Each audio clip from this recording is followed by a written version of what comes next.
confrontation of his visual fields, there is a generalized superior loss of the right field, and the macula appeared totally normal, and in the periphery of each of this eye, there is one unusual lesion, especially in the inferior and the inferior temporal quadrants. There is a appearance of a lesion.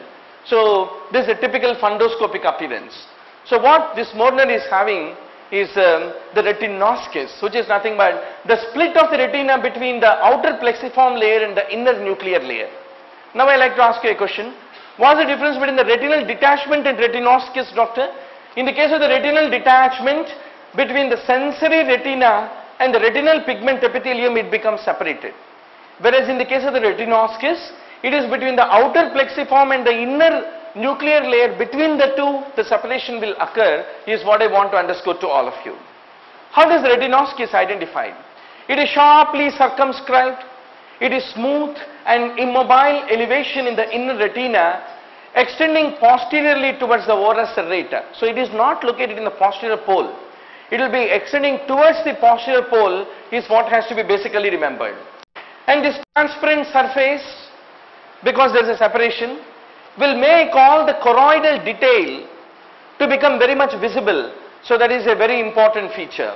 And in the retinal detachment, the difference between the retinal detachment and the retinoscus is, the surface is not as smooth as what you see in the case of the retinoscus. The simple fact is placed as one of the options in the MCQ given to you. That is, it is a smooth elevation or is it a rough elevation? Rough elevation is seen in the case of retinal detachment, smooth elevation is seen in the case of the retinoscus, is what I want to fundamentally underscore to all of you. So in the retinal detachment, the surface elevation is not smooth, it is of more of corrugated appearance, and a retinal detachment will be moving with the movements of the eye, whereas the retinoscus will not move, because after all it is a splitting between the inner nuclear layer and the plexiform layer, is what I want to underscore to all of you. Another classical feature of the retinal detachment is, if it is of a long-standing nature, there is a demarcation line which will be identified between the attached and the detached retina. There is a line that will be visible. And this demarcation line will help us to distinguish whether it is a retinoscus in which it is never seen, and the retinal detachment where it is seen if it is of long-standing nature. So this gives you the fundoscopic appearance, doctor. Are you able to appreciate this demarcation line? So this is a very classical picture of which condition? Retinal detachment, but not retinoscus, is what need to be basically identified. And the retinal detachment will lead to relative scotoma, whereas the retinoscus leads to absolute scotoma, is what I want to underscore to all of you. And now coming to the retinoscus, in which field is it commonly seen? There is a temporal field, nasal field, superior, inferior. So inferior temporal field is the most common location where it is seen.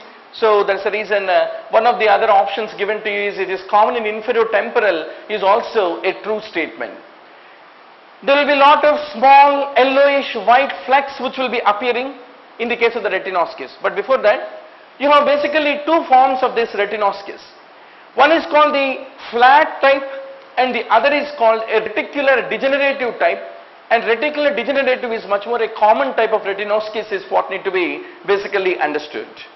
In this you find small yellowish white flecks. The next option given to you is also a true statement. So this gives you, doctor, in the vitreoretinal degeneration, the presence of the snowflake like opacities is something which is unforgettable. So before we go to the next question, let us quickly review a few of the important fundoscopic images.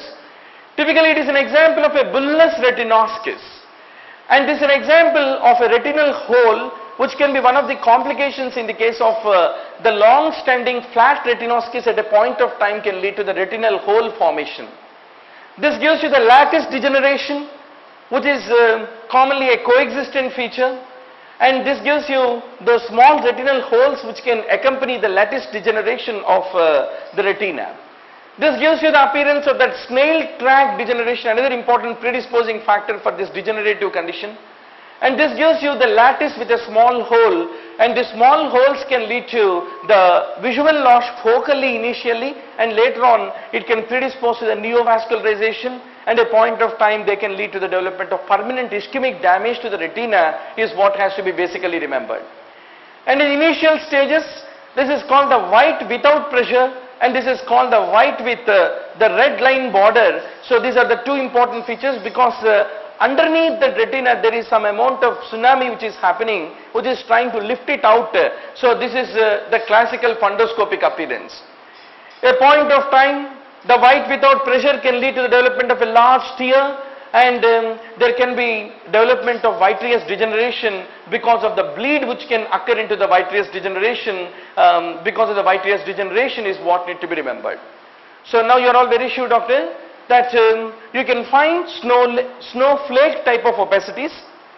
Number two, in the case of the retinoscus, there can be, it is different from that of the retinal detachment. All these fundamental aspects you should not miss. Let's go to the next question. Giant papillary conjunctivitis, one of the standard question in the entrance exam. It can be one of the complications of the contact lens users. This kind of appearance is called the giant papillary conjunctivitis. Nowadays, contact lens is one of the common entity in the ophthalmic practice. That's the reason even as a primary physician we are expected to know about the complications. Now let us go to the next question. Second degree nystagmus means what? First of all, we need to know what is first and third degree also, then it is very easy to answer. So these are some questions which you don't expect. Suddenly they are all clinical questions where you, in the ward round suddenly professor is expected to ask and you are not expected to answer. Because professor will be unhappy if you answer sometimes, right? So let us talk about this nystagmus. First degree means if it is there only on the lateral gaze and it has got a fast phase in the direction of the gaze. Generally, the nystagmus has got a fast phase, slow phase. The direction of nystagmus is in which direction, doctor? Always towards the fast phase.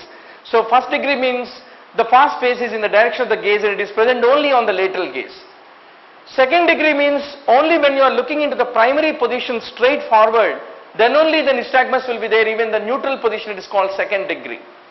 Third degree means it is there in all the gaze position, so it is called third degree. So that's the reason, doctor, what is the answer? It is the appearance of the nystagmus when you are looking straight ahead is called as the second degree nystagmus. There is a small modification in the printout given to you, so change that option. So C is the answer. So let's go to the next question. Optic disc is normal in which condition? One of our favorite question. Doctor can't see, patient also cannot see. What is that condition? Retrobulbar neuritis, because nothing you will see if you do a fundus examination. Doctor can see, patient also can see. Doctor can see papilledema in fundus and patient also can see, it does not lead to any blurring of vision. Doctor can see but the patient cannot see. If there is any papillitis on fundus, you can see the papillitis. So that's the reason, doctor, optic disc will be normal in which condition? Retrobulbar neuritis, absolutely it will be normal is what has to be fundamentally remembered. So this gives you the appearance of how the papilledema looks like, doctor.